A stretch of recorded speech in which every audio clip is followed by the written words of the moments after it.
Buenas noches, esto es Zona Franca, yo soy Daniel Pacheco.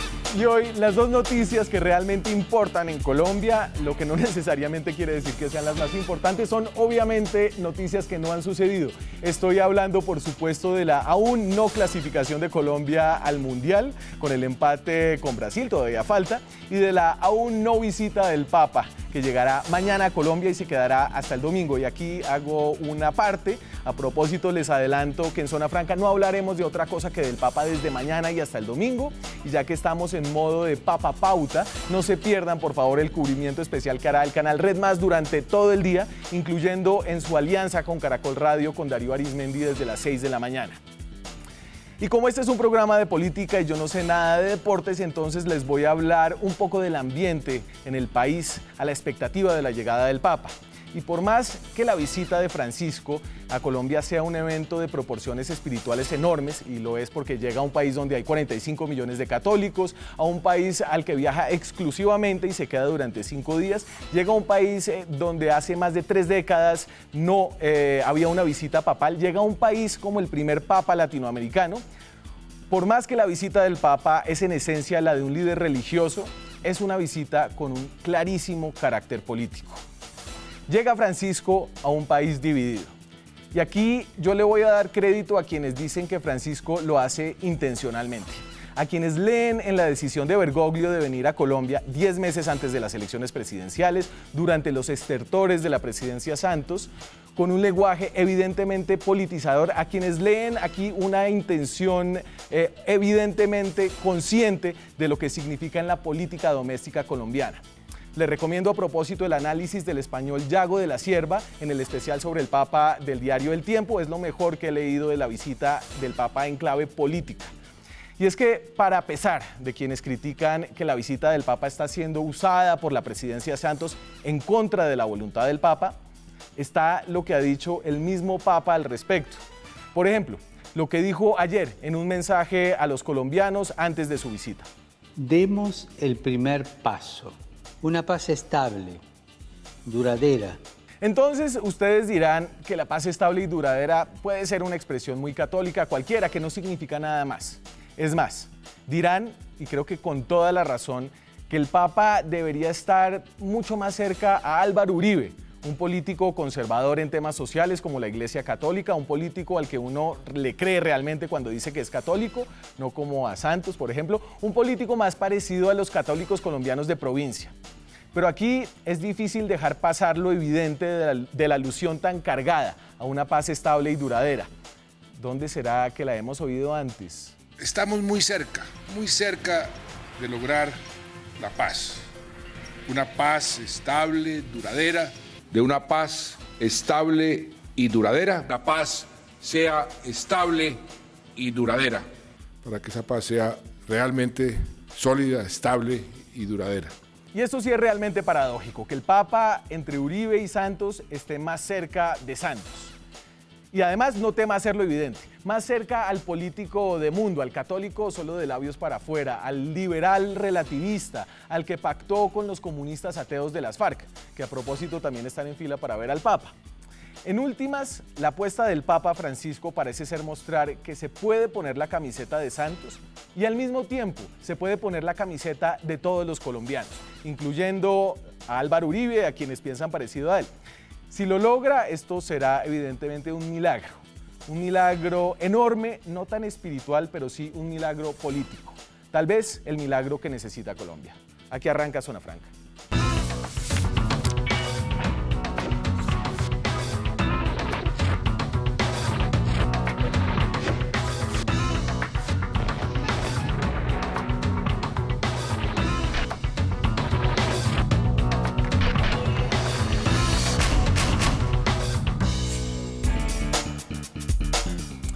Y para hablar del Papa, pero sobre todo de política alrededor del Papa y también alrededor de una ley que pasó silenciosamente, pero que tiene consecuencias importantes en cómo se hace política en Colombia, nos acompaña esta noche Alejandra Barrios, es la directora de la Misión de Observación Electoral, que es una ONG que hace seguimiento a todos los temas electorales. ¿Qué tal, Alejandra? No, pues muchísimas gracias por la invitación y un placer acompañarlos esta noche. Caleña. Caleña. Financista. Estudié finanzas. Ahí es, follow the money.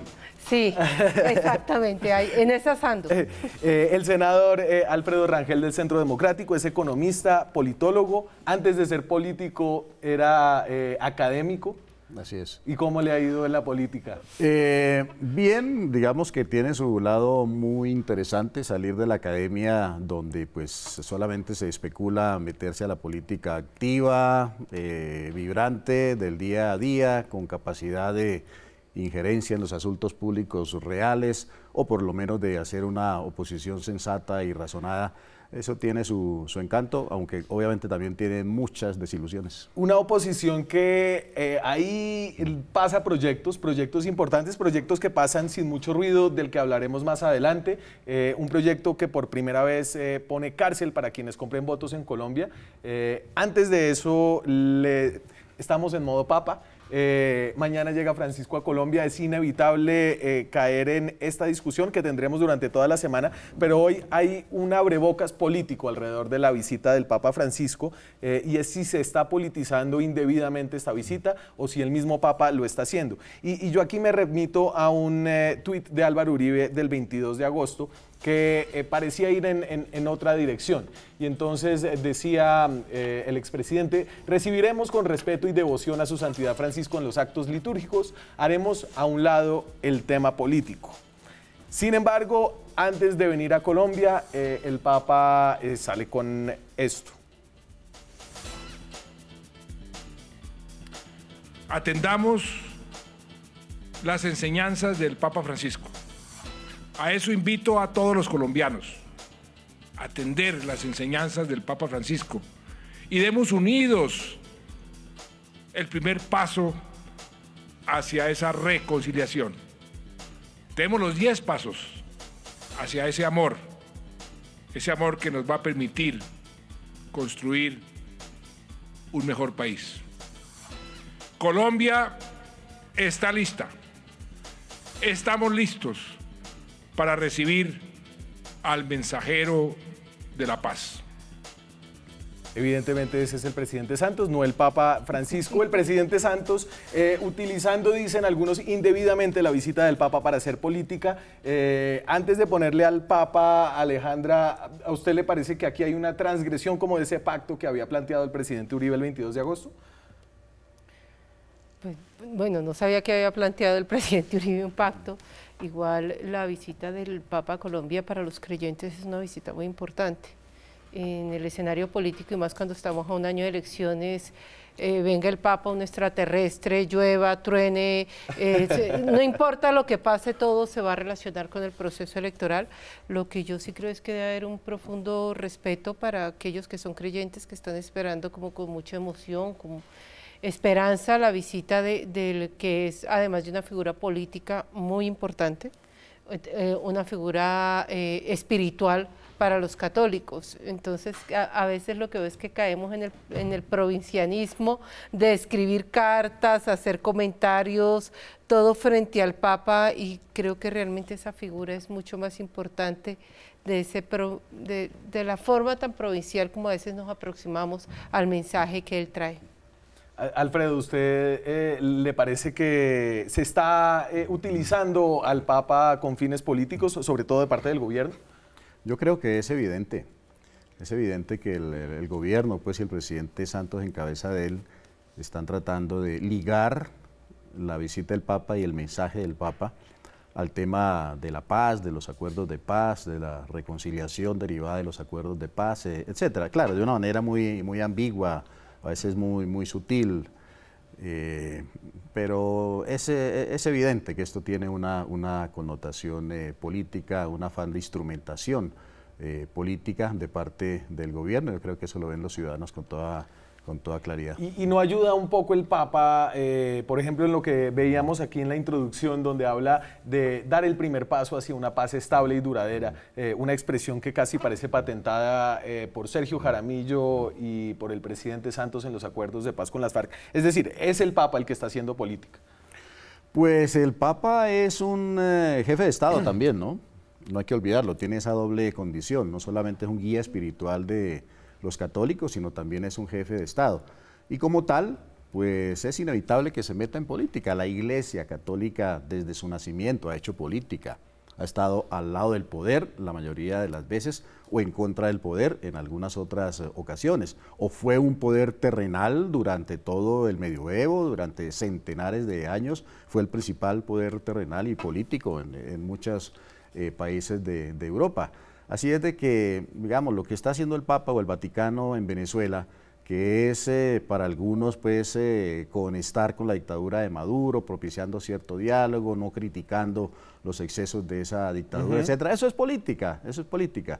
Y ciertos mensajes también cifrados, un poco ambiguos de parte del Papa sobre el tema de la paz o el acuerdo de paz en Colombia, pues eso también inevitablemente es política. Yo diría que no tan cifrados. El que no se aguantó obviamente de hacer política y creo que incumpliendo su propio pacto, creo que fue Uribe. Esto es lo que está fijado en su Twitter ahora mismo. Santos no debe esconderse en la visita ilustre para mentir y evitar asumir su responsabilidad directa y personal en el soborno de Odebrecht. Hasta ahí llegó, Alejandra, la intención de dejar la política al lado durante la visita del Papa. Pues les dura muy poco normalmente y no me extraña. En los debates antes de cualquier proceso electoral, las promesas que hacen y los ofrecimientos que se hacen desde los diferentes partidos o líderes políticos normalmente dura hasta el momento en que el debate se empieza a poner interesante y tienen la posibilidad de hacerse públicos. Así que eso entonces, es lo que vamos a ver esta semana y lo que vamos a ver con todo, no solamente frente al tema de Odebrecht. A mí hoy estaba haciendo una revisión de lo que pasó en la Cámara de Representantes. Solamente la semana pasada estábamos y veía a los congresistas además rasgándose algunos la investidura por los 28 candidatos a la presidencia de la República por firmas y lo quieren elevar a nivel constitucional, ¿no? Hacen una excepción. No pueden ir movimientos significativos de ciudadanos a nivel municipal, departamental, solamente para la presidencia de la República y para el Congreso.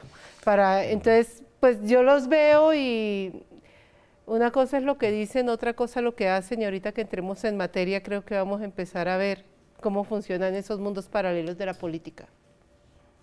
Sin comentario. Bueno, yo diría... No, es que pedirle a Uribe que no haga política es muy difícil. Claro, claro, por supuesto, por supuesto. A ver, es que la coyuntura de estos días es una coyuntura especial, precisamente, digamos, porque está coloreada, digamos, por la visita del Papa. Y aquí pueden suceder cosas o dejar de suceder cosas durante estos días en función de esa visita. Parece ser, por ejemplo, para poner simplemente un caso, que, según lo comenta alguna publicación nacional, que ciertas órdenes de captura o ciertas, digamos, denuncias de fiscales o de parlamentarios o de magistrados por el escándalo de la compra y venta de fallos judiciales, se va a aplazar para la semana entrante.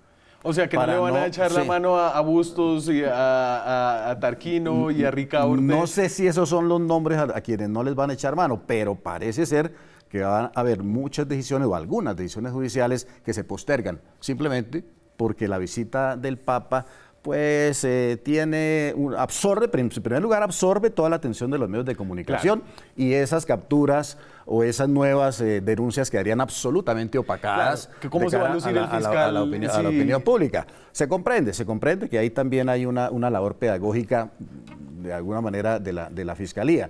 Así que, digamos, que es inevitable que la coyuntura política nacional y toda la dinámica política nacional pues quede de alguna u otra forma interferida por la visita del Papa, instrumentada por algunos y para otros simplemente respetándola para dejar de tomar decisiones o tomar ciertas, digamos, decisiones o hacer algunos anuncios, porque está el Papa acá y los medios de comunicación, que son los que hacen también la política en Colombia, pues están absolutamente enfocados en eso. Prueba de ello es que estamos en eso 48 horas antes de la visita del Papa. Imagínese lo que nos espera. Esto será Papa toda la semana y después un poquito más.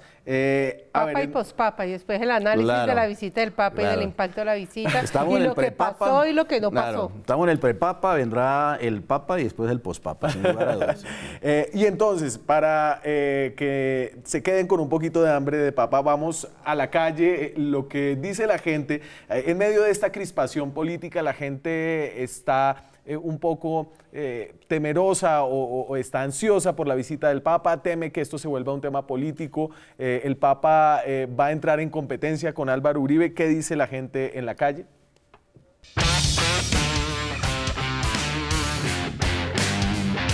Si usted pudiera escoger que venga el Papa a Colombia o que Colombia se gane el Mundial. Que Colombia gane el Mundial. Claro, eso es así. Tú sabes que nosotros los colombianos somos aficionados al fútbol. No, pues es que yo creo que la religión es muy importante para los colombianos. Somos muy devotos, bueno, algunos. Entonces, pues es como algo más significativo. El fútbol, pues es un mundial, no son muchos mundiales, entonces no me parece tan... Pero también hay muchos papas. Que venga el Papa por todas estas cosas que están pasando en Colombia, porque eso es vergonzoso a estas alturas en nuestro país de gozar de corrupción. Tampoco soy fanático del fútbol. Ni el Papa. El Papa, pues... Tampoco, a ver, tampoco no puede estar en dos lados. Sí, dicen que viene el Papa, pero que todo siga igual. No, yo no lo escogería entre las dos, yo me quedaría con las dos. Yo me voy por la parte religiosa, preferiblemente que venga el Papa. Colombia gane el Mundial también, voy para eso, ¿ok? ¿Van a ir a ver al Papa o no? Ah, no, que no somos devotos. No. ¿Y por qué no? Porque estamos trabajando. Sí, si Dios da vida, tengo las boletas para ir. Si el Papa viene y cambiara algo en esta, se acabaran los indigentes, se acabaran los atracos, se acabara la inseguridad, ¿sí? De pronto sería bueno. El Papa nos va a dar más papa. ¿Será que esto tiene algún tinte político, esa visita del Papa? Viene a que no más haya corrupción. Después de lo de la paz, obvio que quería que viniera una gran figura que representa pues la unión y la paz, que es el Papa. Sí, es un momento de firmas de pactos de paz y donde le están dando plata a las guerrillas y todo eso. Entonces esos son momentos políticos para distraer al pueblo. El Papa viene como jefe de Estado, y él es un jefe del Estado del Vaticano, y como todo acto de un jefe de Estado es político. La iglesia es política de por sí. No es que le sirva a Santos, ni mucho menos, le sirve por lo menos a Colombia.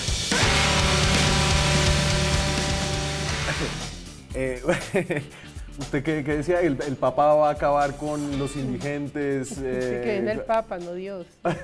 Pero es casi, lo más cerca. Bueno, no, yo en las discusiones religiosas prefiero ser muy respetuosa con los creyentes, entonces en esa discusión no entraré. Yo creo que va a ser una visita muy interesante entre lo espiritual, entre lo político. Va a poner en aprietos a mucha gente, ¿o no? Pues yo diría que pues, aquí ya han venido dos papas, ¿no? Sí. Estuvo aquí Pablo VI y estuvo Juan Pablo II. Y hubo el mismo ruido y la misma atención y los medios dedicados, etcétera, en unas coyunturas políticas que en Colombia han sido muy complicadas. Y si uno analiza qué pasó, si esas visitas de los papas anteriores tuvieron algún efecto pues, en la dinámica política nacional, en las grandes decisiones del país, o en la situación de la economía, o en la situación social, pues hay que reconocer que pues, prácticamente ninguna, ¿no? Porque pues no puede tenerla, ¿no? No puede tenerla, pues el Papa tampoco es un dramaturgo pues que pueda manipular las cosas, no tiene ese poder divino, ¿no? Entonces él nos dirá aquí que a Dios lo que es de Dios y al César lo que es del César. Ahí por lo menos tenemos un primer efecto que es muy interesante, que es el tema de la decisión del cese del fuego bilateral entre el ELN y el gobierno nacional, y si el telón de fondo, porque creo que uno no puede decir que es estrictamente o que hubo una negociación desde el Vaticano, digamos, es una negociación que se da en Quito, pero sí tiene un primer efecto, y es un primer efecto interesante porque ahí está un telón de fondo, y es un telón de fondo que les permitía poner una propuesta además que se venía discutiendo desde principios, desde este año, de finales de este año, de la posibilidad de un cese bilateral. Me extrañó porque no entraba en efecto inmediatamente. No, ya están. Ya el cese bilateral ya está, son 102 días, termina el 12 de enero. Arranca el primero de octubre, que fue algo sí, la hora cero. Sí, me imagino habrá un cese cese de órdenes de captura en la rama judicial, esperamos cese de secuestros y de voladuras de oleoductos de parte del ELN, por fuera, digamos, del acuerdo. Y la negociación, me imagino, porque sobre eso no hicieron mención de cuál va a ser el mecanismo de verificación. Uno de los temas más delicados cuando se toma la decisión de un cese bilateral o unilateral es cuál es el mecanismo que va a verificar que efectivamente ese cese al fuego se esté cumpliendo de acuerdo a lo que establezcan las partes. De acuerdo. Es un cese de todas maneras parcial, ¿no? Sí. Porque igualmente no está obligado el ELN, pues no es que el compromiso que firmaron con el gobierno a cesar, por ejemplo, la extorsión o a cesar el narcotráfico u otro tipo de delitos. Eso no entra dentro de los compromisos del ELN con el Estado, ¿no? Además, un cese temporal, pues ceses temporales ha habido muchos, pues que ocasionarán seguramente alguna disminución en el volumen de la violencia en el país, pero lo que a nuestra manera de ver debería ocurrir es que para seguir hablando con el ELN debería haber un cese unilateral y definitivo de todas las acciones criminales del ELN contra la sociedad y contra el Estado colombiano. Si tuvo que venir Francisco a Colombia para que se diera un cese de 102 días, creo que hay que esperar no sé, un milagro para que este proceso avance de una forma más definitiva en el futuro. Pero bueno. Nosotros esperamos que el cese se haga extensivo termina precisamente el 11 de enero. Sí. El 12, que es el día además en que termina la inscripción de cédulas. El 12 estaríamos precisamente a 2 meses, 60 días de las elecciones a Congreso. Y lo que nosotros sí esperamos es poder ir a unas elecciones a Congreso y unas elecciones presidenciales en un escenario por lo menos de no agresión o de no confrontación entre el gobierno y el ELN. Hoy el ELN tiene una capacidad de afectación en unos territorios. El sur del Chocó, en las últimas elecciones 2014-2015, no se pudieron hacer elecciones en municipios del sur del Chocó, del Bajo Baudó, de Cipí, de Lloró, de Río de Oro, porque hicieron paro armado. Posteriormente impidieron que el material electoral pudiera llegar a esos municipios. En el último 2015, si se acuerdan, tuvimos esos hechos lamentables donde se fue afectada la Policía Nacional en Boyacá. Y el año pasado hubo un cese unilateral al fuego del ELN, que como lo estaba señalando Alfredo. Yo creo que tuvimos de las últimas décadas el ejercicio del plebiscito en términos de orden público fue el más pacífico en un proceso electoral de las últimas décadas, así que sí tiene un impacto efectivo, por lo menos en procesos electorales. Y a propósito de eso, y como para calentar el tema principal de esta noche, la ley 1864 tiene una penalización y penas de cárcel para quien obstruya el desarrollo de elecciones. Son de 4 a 9 años, si no estoy equivocado. Después de comerciales vemos los detalles de esta ley que podría cambiarle de alguna forma la cara a la política colombiana.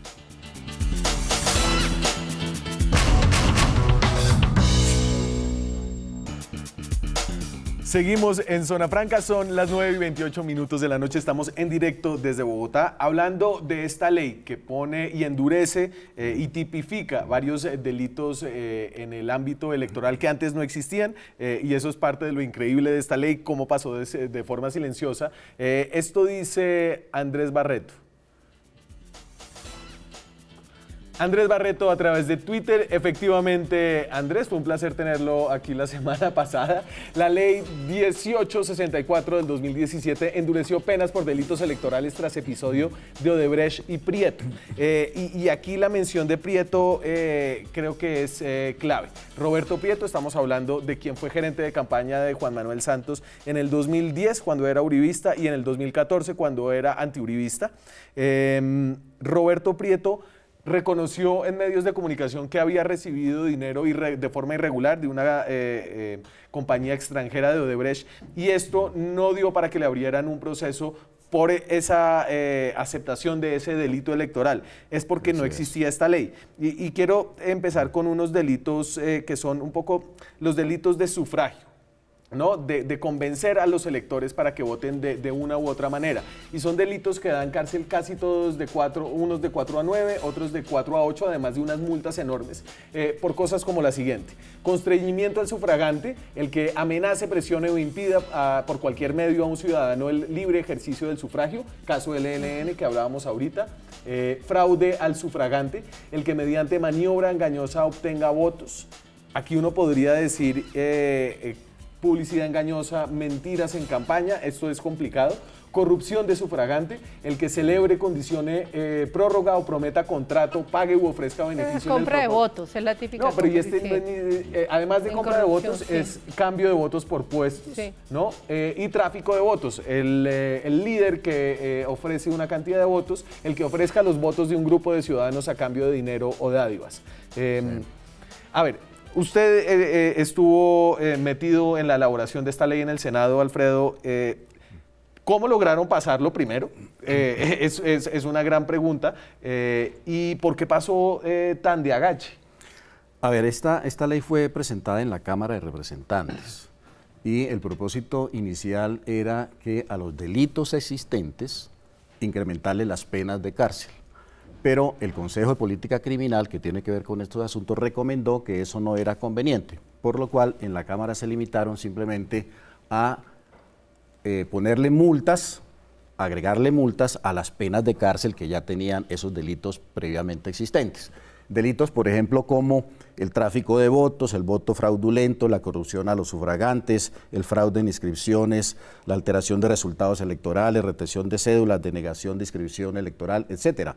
Esos eran delitos que existían y tenían cárcel. Lo que hicimos en el Senado, yo fui el ponente en el Senado y en la Comisión Primera y agregué nuevos delitos. Es decir, conductas que en ese momento no estaban tipificadas, pero que eran a todas luces una situación o unos comportamientos que alteraban pues totalmente los resultados electorales y la voluntad de los electores. Es el caso, por ejemplo, de la violación de los topes electorales.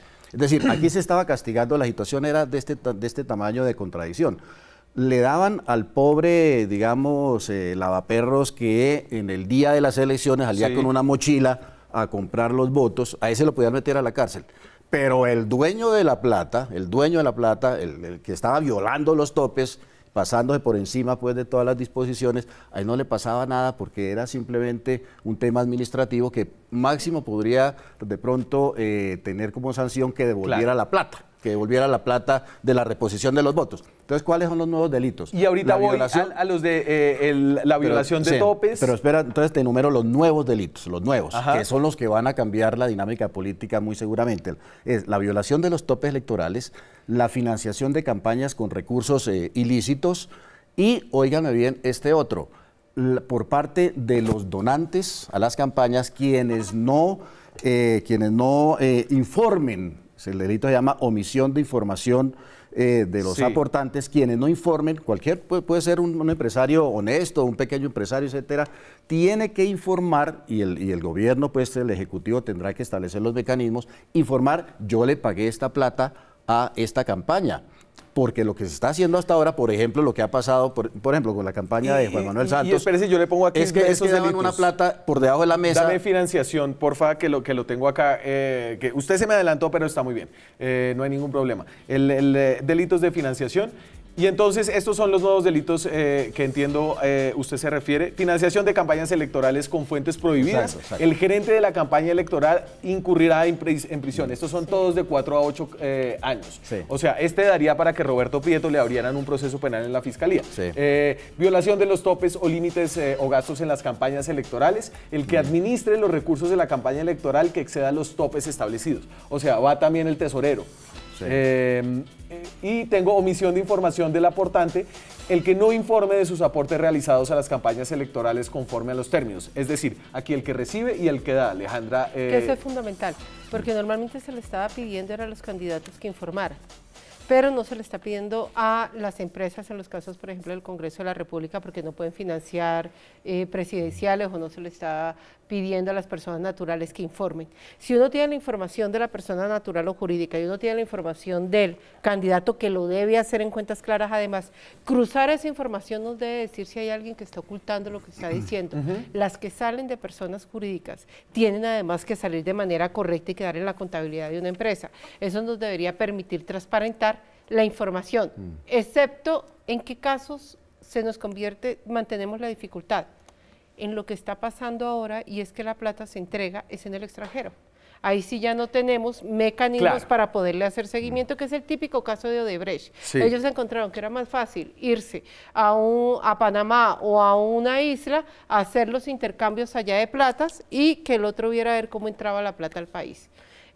Pero lo que son empresas colombianas va a permitir un cruce de cuentas que nos va a facilitar a todos hacer seguimiento. Y ahora la otra parte, la parte más de táctica legislativa. Los políticos generalmente son muy buenos para leer todas las leyes que tienen que ver con su ejercicio. No, usted no se acuerda no siempre. que no leen. No siempre, la verdad. Pero esta no la leyeron. Voy a decirle algo. Hay muy pocos juiciosos. Esta ley fue aprobada, digamos, y discutida muy juiciosamente en la Comisión Primera de Cámara. Con todo el tiempo suficiente, y se le vieron los pelos y señales y las consecuencias, y etcétera, etcétera. Se le hicieron algunas modificaciones a lo que se propuso, etcétera. Cuando llegó a la plenaria del Senado, que era el último debate, ya faltaban, digamos, 1 o 2 semanas para terminarse las sesiones. Eso hacía que toda una cantidad de proyectos que estaban acumulados, proyectos, digamos, poco importantes, medianamente importantes o muy importantes, todos se acumularon. Y ahí sí viene un poco el pupitrazo, digamos. Y esta ley, aunque fue leída y tal, y se aprobó artículo por artículo, sin embargo, seguramente muchos parlamentarios estaban distraídos en otras cosas, porque es que yo he recibido con mucha sorpresa que personas, incluso, no voy a decir nombres, digamos, parlamentarios dedicados, digamos, estudiosos, me dicen, oiga, ¿y a qué horas fue que aprobamos su ley? ¿A qué hora aprobamos su ley? Porque ellos los tienen muy nerviosos. Este detalle, óigame bien este detalle, es que en esto de la violación de topes y de la financiación irregular de las campañas con recursos ilícitos, en las listas abiertas el candidato es responsable. Y en las listas cerradas el responsable es el gerente de la campaña, digamos, el que tiene el manejo de los recursos. Porque en las listas cerradas hay una sola ventanilla, donde ingresan todos los recursos, y una sola ventanilla para sacar. En una lista abierta hay 100 gerentes de campaña. 100 candidatos, pues hay cada candidato es gerente de su campaña, consigue sus propios recursos, gasta sus propios recursos. Entonces eso lo hace él responsable. Eso ha traído como consecuencia que tanto, por ejemplo, en Cambio Radical y en el Partido Liberal, según me han comentado algunos colegas allá en el Congreso, están pensando seriamente, Alejandra, en tener listas cerradas en las próximas elecciones, en el 18. Señor, y yo incluso sin ser obligatorias. Le voy a hacer una confesión, y esa es un poco la razón de este programa, porque a nosotros, es decir, su insistencia y a que viéramos esto, porque no le habíamos parado bolas, y además a que esto está teniendo ya un efecto en el trámite de la reforma política que se viene aprobando en el Congreso. Yo quería preguntarle, ¿ustedes hicieron parte acompañaron el proceso de esta ley, Alejandra? Nosotros dialogamos mucho con el representante a la Cámara, con Edward. Todo el equipo de jurídica de la MOE tuvo conversaciones de manera permanente, porque lo que veíamos que estaba pasando muy interesante es que se estaba tratando de verdad de darle dientes a todas esas sanciones que hoy que parecían más bien un decálogo de buenas intenciones en la legislación electoral, pero que veíamos que no tenía la fuerza suficiente de cómo podíamos poner a andar mecanismos que evitaran que esto siguiera ocurriendo en las elecciones, porque aquí estamos frente a un fenómeno que es real, y es: o le ponemos control a la financiación de las campañas políticas, o el costo de las campañas políticas, con esa cantidad de recursos que entran por debajo de la mesa, va a sacar a los políticos honestos. Y frente a eso, hoy estamos, y ese es uno de los debates que vamos a tener para las próximas elecciones. Lo que hoy estamos viendo de la crisis que hay en la justicia, lo que nos está diciendo es que si uno tiene plata para pagar 2.000 millones, 3.000 millones por un fallo, imagínese toda la cantidad de plata que se está moviendo para tener un cargo de senador o de representante a la Cámara. A los honestos, la ilegalidad los va a sacar del ejercicio de la política. Y esto lo que va a permitir es empezar a ponerle un poco de tate quieto. ¿Qué nos hubiera encantado? Que la responsabilidad se hiciera más extensiva a los partidos políticos, es decir, que la sanción llegara primero la multa al partido y que éste repitiera contra el candidato. Eso haría que los partidos políticos también se hicieran corresponsables de la forma en que están recogiendo recursos sus candidatos. Y no solo en el Congreso, en elecciones locales esto es la feria de la plata por los contratos municipales. Me tengo que ir a la pausa. Hay una cláusula muy interesante que está dentro de esta ley. Nosotros la llamamos la cláusula Petro. Es una cláusula que podría hacer que si Gustavo Petro, por ejemplo, que tiene una sanción no disciplinaria sino fiscal de la Contraloría de Bogotá, ganara las elecciones a la presidencia, tuviera que pasar a la cárcel. Eso después de comerciales.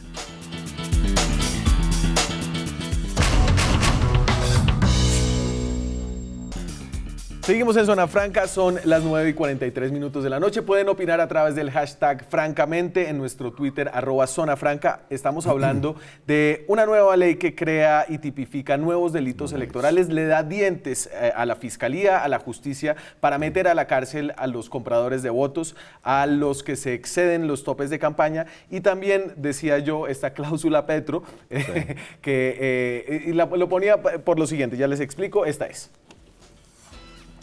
Y entonces,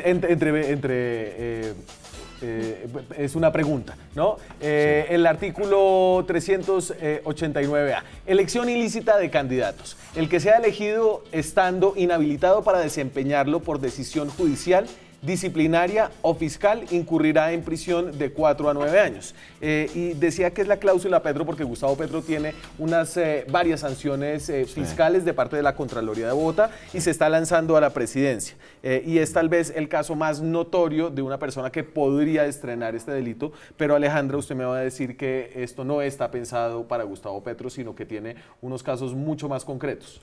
Sí, no, nosotros tenemos un problema muy grave y es frente a la decisión de cómo se entregan los avales los partidos políticos.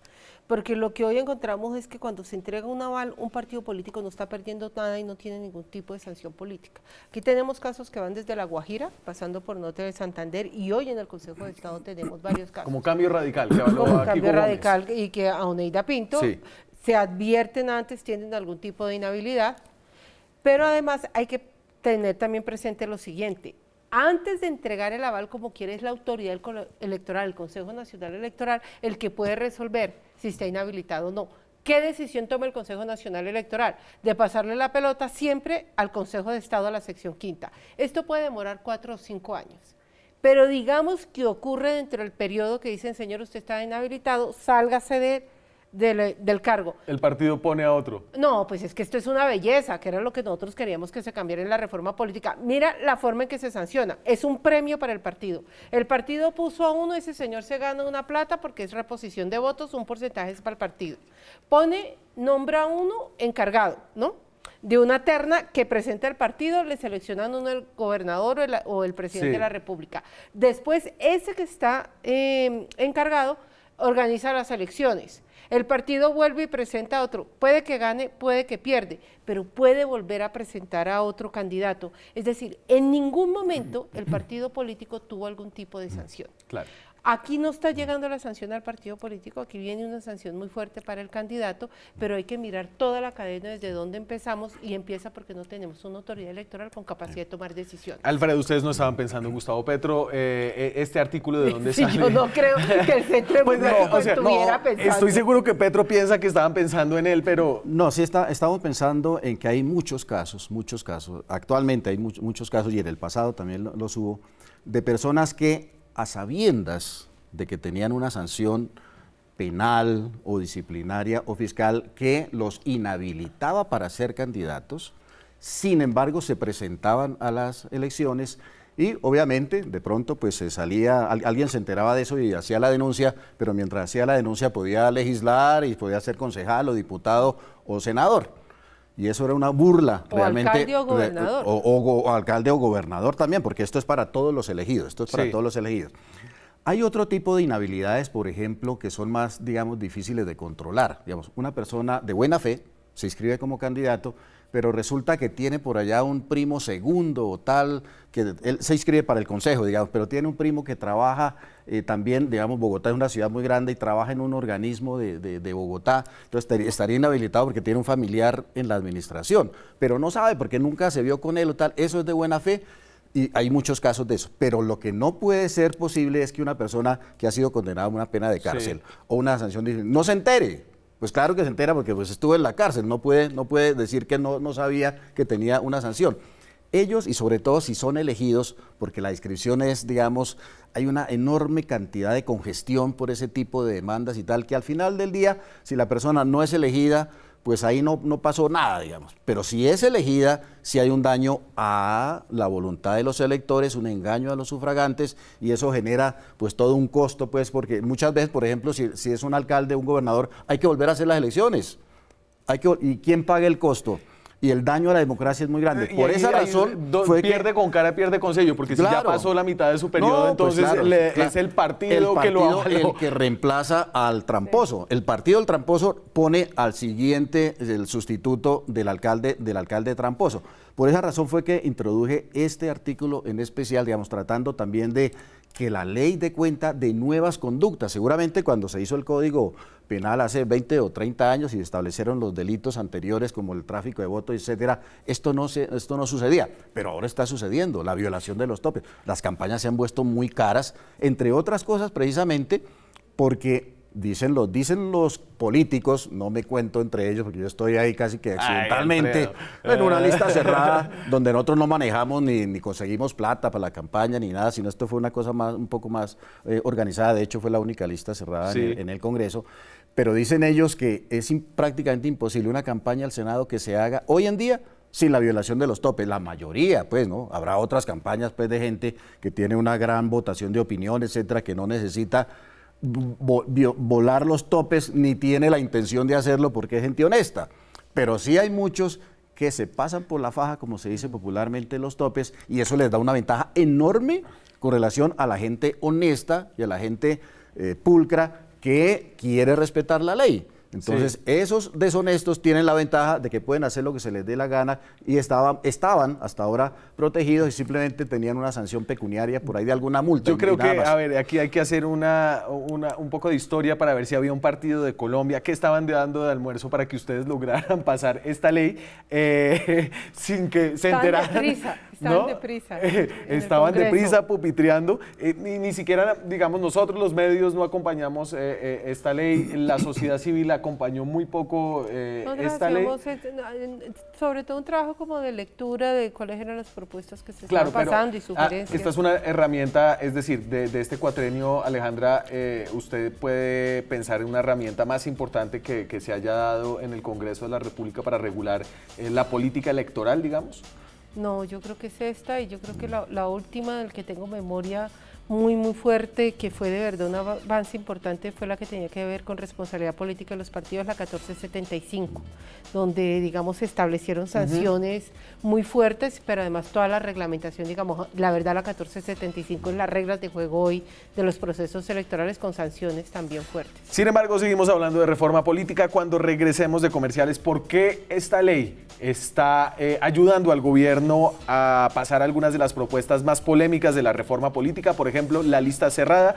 Ya regresamos.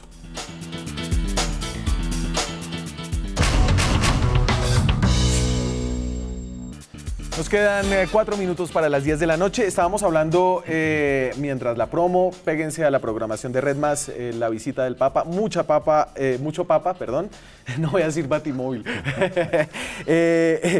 Esta ley está poniendo a la gente en el Congreso a pensar que sería buena idea cerrar las listas, es decir, si los gerentes de campaña son responsables penalmente 4 a 8 años, entonces en las listas abiertas que cada uno tiene su propia campaña, eso supone muchos riesgos, eso haría que muy poca gente quisiera ser gerente de campaña, me imagino.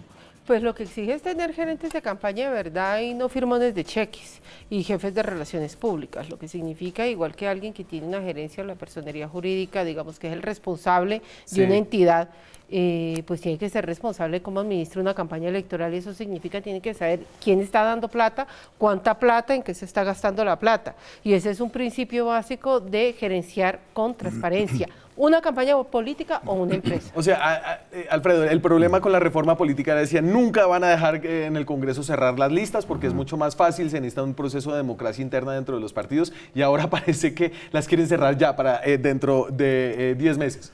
Sí, digamos que esta ley que pudimos aprobar en el Congreso casi que está obligando a los partidos, a todos los partidos, sobre todo a los partidos grandes, a evaluar de manera seria la posibilidad de cerrar las listas en las próximas elecciones. No es obligatorio, pero en las condiciones en que están las cosas con esta ley, es decir, que cada candidato en una lista abierta, como es digamos lo normal en el país, es el candidato el que busca los recursos, administra los recursos, etcétera. Si se llega a violar los topes o conseguir recursos ilícitos, tiene serios problemas con la justicia. Los congresistas, digamos que hacen este tipo de campañas, quieren curarse en salud y para protegerse de esa posibilidad cerrando las listas. Es decir, que sea solamente una persona, el gerente o el financiero de una campaña, el responsable del manejo de los recursos de toda la lista, que haya una sola ventanilla por donde entren los recursos que se puedan controlar y una sola ventanilla por donde salgan los recursos que también se puedan controlar. De esa manera, digamos, el efecto de esto es que, pues que a nuestra manera de ver, las listas cerradas organizan mejor los partidos, evitan que sigan siendo conglomerados de microempresas electorales en donde son claro, en busca de dinero los congresistas o los gobernadores o los alcaldes o quienes sean, pues le venden el alma al diablo por conseguir los recursos que hacen posible su elección, violando los topes y recibiendo recursos ilícitos de todas partes, porque el objetivo principal es ganar la elección. Y ahí está el quid del asunto en la corrupción en el Estado, el intercambio entre campañas caras, favores y dinero en efectivo en las campañas que luego se pagan con contratos cuando son elegidos. Eso puede hacer la diferencia entre hacerse elegir o comprar el puesto. No hablamos de un tema, y este queda en el tintero, es el nuevo poder que se le estaría dando a la Fiscalía General de la Nación para meterse con los políticos, y eso, como vimos en la Corte Suprema de Justicia, tiene sus bemoles. Pero antes de irme, hablando de política, este sondeo de Twitter causó mucho ruido durante este fin de semana. Esto es Enredados. No, pero no se le está dando... Y este es ¿Cuál Coalición Colombia? La senadora Claudia López, su colega senador Rangel. ¿Cuál Coalición Colombia apoyaría para escoger un solo candidato a la presidencia? Y entonces la coalición que ganó, para sorpresa creo que incluso de Claudia López, fue la coalición que incluía a Petro, cuando a Petro no lo invitaron para el ajiaco. ¿Se acuerdan de la foto del ajiaco? 42.000 personas votaron en este sondeo. Le hago caso aquí a el analista Andrés Mejía, que dice, no llamen a esto una encuesta, es un sondeo. Bueno, y volvimos a Petro. ¿Será que sí pega ahí en esa coalición? Pues ellos tendrán que hacer su proceso de diálogos, de negociación y... Por lo pronto hay que insistir en que Petro está inhabilitado para hacer política, porque él tiene una sanción disciplinaria que lo inhabilita para ser candidato. Eso está para otro programa, si Petro está inhabilitado o no. Según la ley 1864, iría a la cárcel si es elegido presidente. Muchas gracias, Alfredo, por estar aquí, y Alejandra también. La política colombiana. Nos vemos mañana con más papa, con más periodismo, con más opinión. Chao.